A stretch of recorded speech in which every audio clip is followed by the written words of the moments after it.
Hi, I'm Julie Fayfan Balzer, and this is a notebook that I decorated using adhesive-backed vinyl. And this is a t-shirt that I decorated using heat transfer vinyl. Same design, two different kinds of vinyl. So both adhesive-backed vinyl and heat transfer vinyl are made up of 3 layers. So what you want to do when you're cutting them with your ScanNCut is you only want to cut through 2 of the layers. You generally want to cut through, with adhesive-backed vinyl, you want to cut through the color layer and the adhesive layer, but not the paper backing. And with heat transfer vinyl, you want to cut through, again, the adhesive layer and the color layer, but not the transfer sheet. And so in order to do this, you need to utilize a feature on your ScanNCut DX machine called half cut. So what half cut does is tell the ScanNCut DX's auto blade, basically, I don't want to cut all the way through this material. I want to cut halfway through. And then the machine kind of guesstimates what halfway is going to be.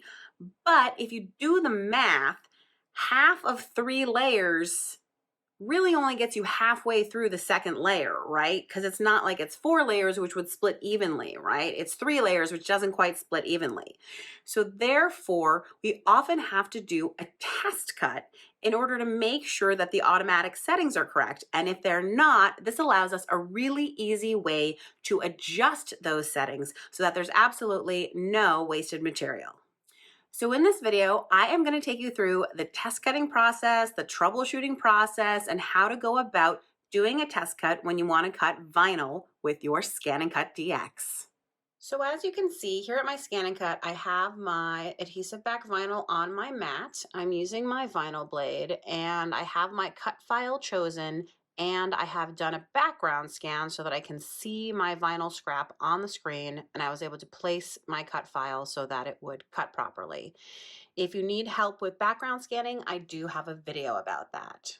The next step is to proceed to the cut screen. So I'm going to say, okay, please select, cut, and now I want to access the settings through this wrench icon. You might notice this thing that says half cut off. So I want to go and turn it on. To do that, I'm going to press the wrench, and then I'm going to use the down arrow to go to the second page, and I can see half cut.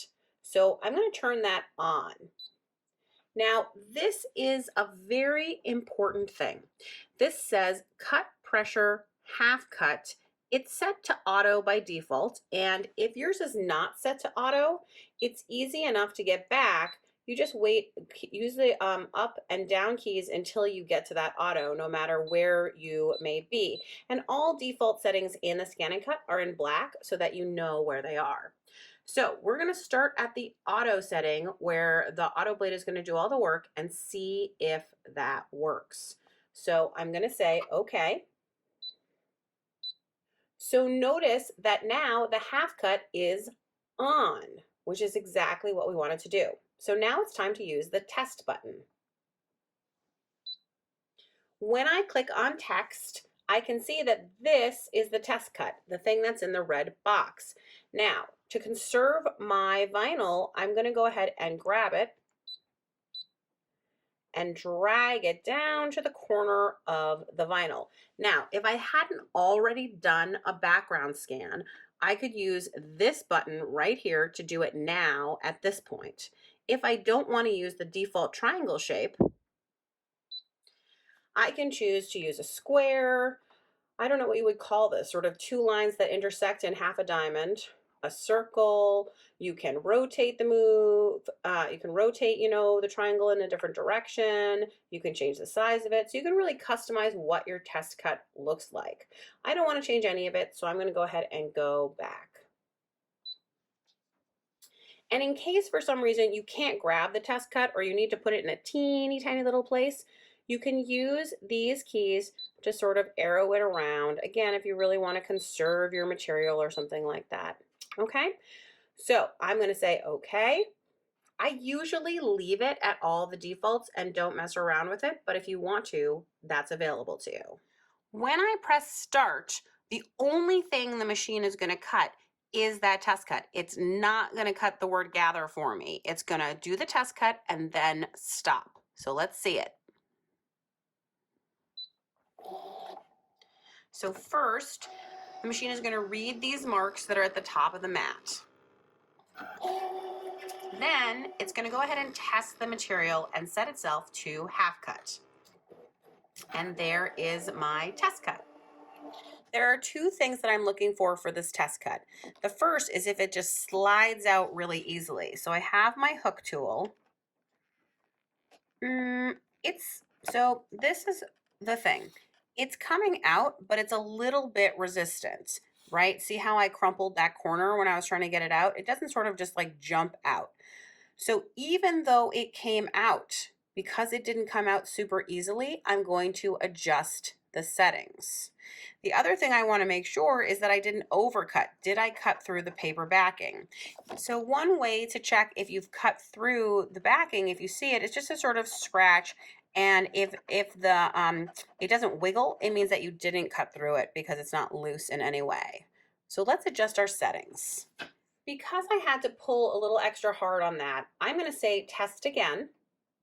If your test cut was perfect, you would just say start. But I'm going to say test again, and then I'm going to go into the settings, and I'm going to scroll down to where it says half cut, and I want the cut pressure that says half cut, and I'm going to bring up the pressure to 1. You could bring it up to 2. You can go up by as much as 2, but I would never go up more than 2 without test cutting again. Then I'm going to say okay. And I want to move the test cut because we don't want to cut it in the same place. And this is actually a great opportunity to use these buttons because it's just less fussy than my finger trying to get in there, right? Then I can say okay, and we can press start.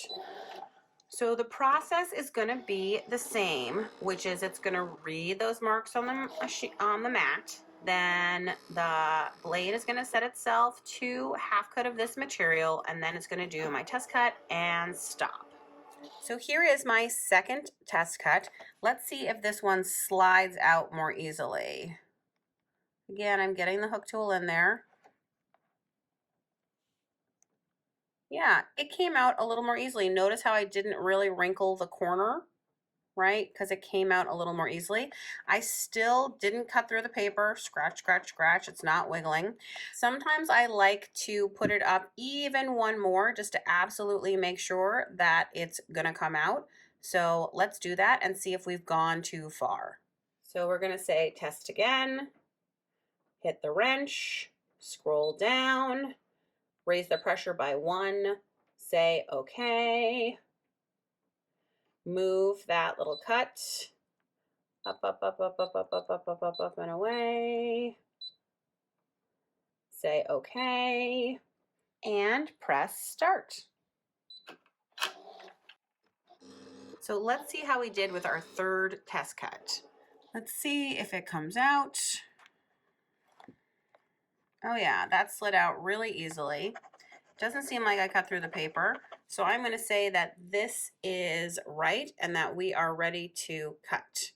So now I don't need to test again. I'm just going to go ahead and press start.